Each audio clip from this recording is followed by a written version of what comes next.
آپ کو پتہ ہے کہ موبائل فون کا باپ کون ہے؟ دنیا کی پہلی کال کس نے کس کو اور کیوں کی تھی؟ دنیا کے پہلے موبائل فون کی پرائس کیا تھی؟ اور یہ کہ دنیا کے پہلے موبائل فون کو 3 ماہ میں بنانا کیوں پڑ گیا؟ یہ سب کچھ اور اس کے علاوہ اور بھی بہت کچھ جانیں گے ہم آج کی ویڈیو میں ہوں زاہد قمر اور آپ دیکھ رہے ہیں میرا یوٹیوب چینل۔ دیکھیں، انسان ایک چلتی پھرتی مخلوق ہے۔ اس کی ہمیشہ سے خواہش بھی یہی رہے کہ وہ کسی کیبل سے کسی تار سے بندھا ہوا نہ رہے، اور اس سے بڑھ کر انسان کی ہمیشہ خواہش یہ بھی رہی ہے کہ وہ جہاں بھی رہے، جس حالت میں بھی رہے، کچھ بھی کرتا رہے، لیکن وہ دوسرے انسانوں کے ساتھ جڑا رہے۔ یہ خواہش آج کی نہیں ہے، یہ خواہش صدیوں سے ہے۔ اسی خواہش کی تکمیل کے لیے انسانوں نے سائنس فکشن کے ناولز اور اسی طرح کا بہت سارا مواد کریٹ کرنا شروع کیا، اور جیسے جیسے یہ مواد کریٹ ہوتا گیا، انسان اس چیز کو حقیقت کے روپ میں ڈالنا بھی چاہتا تھا کہ اگر ایک چیز ہم سوچ سکتے ہیں تو اس کو کر کیوں نہیں سکتے؟ اگر ہم ایک ایسا آلہ سوچ سکتے ہیں جو کہ کسی تار سے بندھا ہوا نہ ہو اور اس کی مدد سے ہم دوسرے انسانوں کے ساتھ جڑے رہیں، تو یہ ہم بنا کیوں نہیں سکتے؟ کہا جاتا ہے کہ موبائل فون کا آئیڈیا اسٹار ٹریک نامی ایک سائنس فکشن کے شو میں 1960 میں دکھایا گیا، اور اس چیز کو حقیقت کا روپ یا اس آلے کو حقیقت کا روپ مارٹن کوپر نے دیا۔ مارٹن کوپر ہی وہ انسان ہے جس نے موبائل فون پر سب سے پہلے بات کی۔ یہ آلہ ہو بہو اس آلے کی کاپی تھا جو کہ اسٹار ٹریک میں یوز ہوا تھا یا دکھایا گیا تھا، اور اس کو کمیونیکیٹر کا نام دیا گیا تھا۔ کوپر کہتے ہیں کہ جب ہم نے یہ آلہ لوگوں کے سامنے پیش کیا تو کوئی اس چیز کو ماننے کے لیے تیار ہی نہیں تھا۔ ہر کسی کو یہ ایک افسانہ لگ رہا تھا، ایک فسانہ لگ رہا تھا، کیونکہ گزشتہ 100 سالوں سے ہم کیبل کی مدد سے ایک دوسرے کے ساتھ جڑے رہتے تھے، ایک دوسرے کے ساتھ بات کر سکتے تھے۔ پہلے یہ تھا کہ ہم کسی جگہ پر کال کرتے تھے، کسی جگہ کال کرتے تھے، لیکن موبائل فون کی مدد سے ہم نے لوگوں کو یا کسی شخص کو یا کسی خاص بندے کو کال کرنا شروع کی۔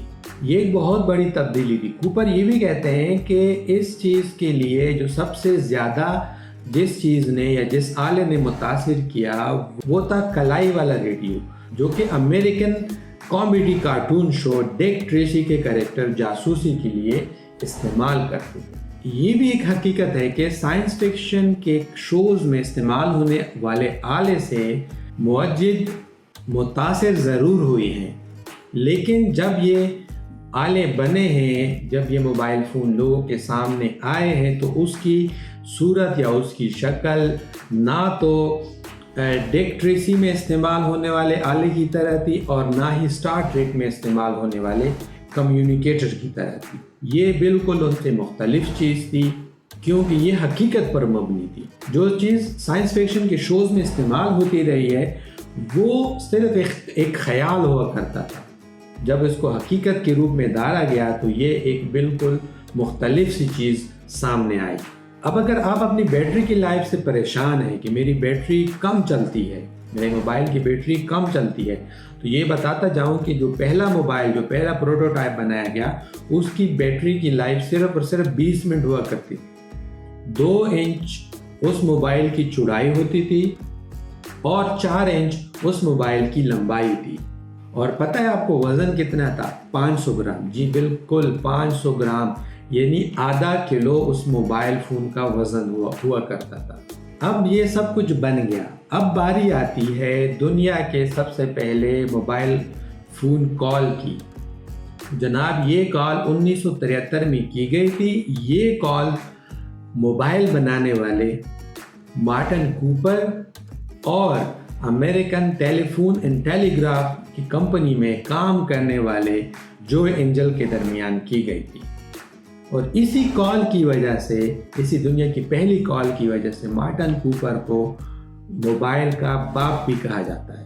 بی بی سی کو دی گئی ایک انٹرویو میں مارٹن کوپر کا کہنا تھا کہ جب میں نے جو اینجل کو کال ملائی تو میں نے اس کو کہا، میں مارٹی کوپر بول رہا ہوں اور میں تمہیں ایک سیلولر یعنی موبائل فون سے کال کر رہا ہوں، ہاتھ میں پکڑی ہوئے ایسے آلے سے جسے آپ جہاں چاہے لے کے جا سکتے ہیں اور یہ میرا ذاتی فون نمبر ہے۔ اب مارٹن کوپر نے جو اینجل کو ہی کیوں کال کی، اس کی وجہ یہ ہے کہ مارٹن کوپر اپنے ہم منصب جو اینجل کو، جو کہ American telephone and telegraph company میں کام کرتا تھا، اس کو یہ بتانا چاہتا تھا کہ میں ایک ایسا آلہ بنانے میں کامیاب ہو گیا ہوں جس کو آپ جہاں چاہے لے کے جا سکتے ہیں، اس جو کہ کسی بھی کیبل سے یا تار سے کنیکٹڈ نہیں ہے۔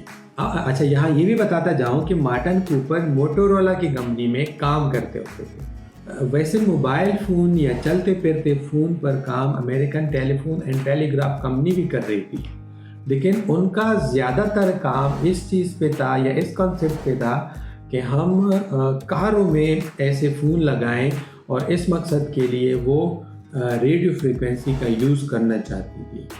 بہرحال موٹورولا ٹیلی گراف کمپنی پہ سبقت لے گئی، اور ٹیلی گراف یا American telephone and telegraph company ان دنوں دنیا کی سب سے بڑی کمپنی ہوا کرتی تھی۔ اب بڑی کمپنی کی ہونے کی وجہ سے جتنی بھی فریکوینسی کے رائٹس تھے وہ سارے ٹیلی گراف کمپنی کے پاس تھے، تو پھر اس طرح ایک نئی دوڑ شروع ہو گئی۔ موٹورولا یہ چاہتی تھی کہ ان کے مستقبل کے لیے ان کے پاس ریڈیو فریکوینسی کے رائٹس ہونا ضروری ہے۔ اگر ان کے پاس رائٹس آ جاتے ہیں تو ان کا مستقبل سیکیور ہے، اگر ان کے پاس فریکوینسی کے رائٹس نہیں ہوں گے یا ان کو فریکوینسی کے رائٹس نہیں ملیں گے تو ان کا مستقبل ختم ہو جائے گا۔ تو اسی لیے مارٹن کوپر کا کہنا تھا کہ مواصلات کے یا ٹیلی کمیونیکیشن کے آفیسرز کو امپریس کرنے کا میرے پاس صرف اور صرف ایک ہی حل تھا، ایک ایسا سالڈ آلہ بنایا جائے جو کہ ٹیلی کمیونیکیشن آفیسرز کو حد سے زیادہ متاثر کر سکیں اور وہ ہمیں فریکوینسی کے یا ریڈیو فریکوینسی کے رائٹس دینے پہ مجبور ہو جائیں۔ مارٹن کوپر کہتے ہیں کہ اس کے لیے میرے پاس صرف اور صرف 3 مہینے کا وقت تھا۔ اس 3 مہینے میں نے موبائل فون بھی بنانا تھا، میں نے ریڈیو فریکوینسی سینٹر بھی بنانا تھا جس کو آپ ٹاور کہہ لیں، اور لانگ لاسٹنگ بیٹریز بھی بنانی تھی۔ اس کے برعکس جب میرے پاس کام زیادہ تھا لیکن بندے میرے پاس کم تھے، تو ہم نے دن رات محنت کی اور 3 مہینے میں ہم نے 2 موبائل فون بنا لیے۔ 2 اس وجہ سے بنائے کہ اگر ایک کام نہ کرے ان کیس تو دوسرا ہمارے پاس سٹینڈ بائی میں ہونا چاہیے۔ کوپر کا کہنا ہے کہ جب ہم نیو یارک پہنچے اپنے موبائل فون لے کے تو ہم نے دیکھا کہ جہاں ہم نے اس کی نمائش کرنی تھی وہاں پہ جرنلسٹ بہت ہی کم آئے، کیونکہ ان دنوں یہ خبر ہر کسی کو افسانہ ہی لگتی تھی، ہر کسی کو فیک ہی لگتی تھی۔ لیکن جب ہم نے ایک دفعہ موبائل فون چلا کر دکھایا تو لوگوں کا جمگٹا لگ گیا ہمارے اوپر، ہر کوئی اس کے بارے میں بات کرنے لگا کہ آپ جب چاہو، جہاں چاہو، جیسے چاہو دنیا کے ہر کونے میں بات کر سکتے ہیں۔ اتنے میں ایک آسٹریلوی خاتون صحافی سامنے آتی ہے تو انہوں نے کہا کیا اس کی مدد سے میں اپنی والدہ سے آسٹریلیا میں بات کر سکتی ہوں؟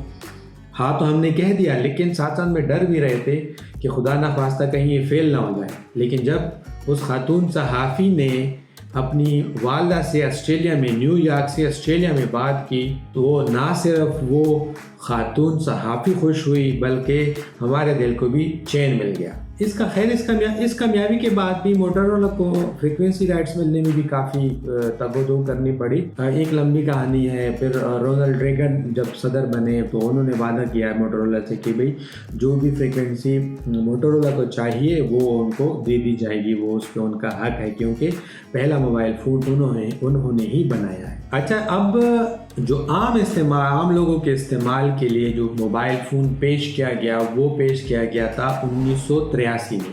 یہ فون اتنا مہنگا تھا کہ اسے امیروں کا کھلونا کہلایا جانے لگا۔ اس کی قیمت تھی $4000۔ جی، 1983 میں فون کی قیمت تھی، پہلے فون کی قیمت تھی $4000، اور نیٹ ورک کی اگر ہم بات کریں تو وہ اس سے بھی زیادہ مہنگا۔ اب پاکستان میں یہ کھلونا امیروں اور کمنیز کے پاس 1990 میں آ گیا۔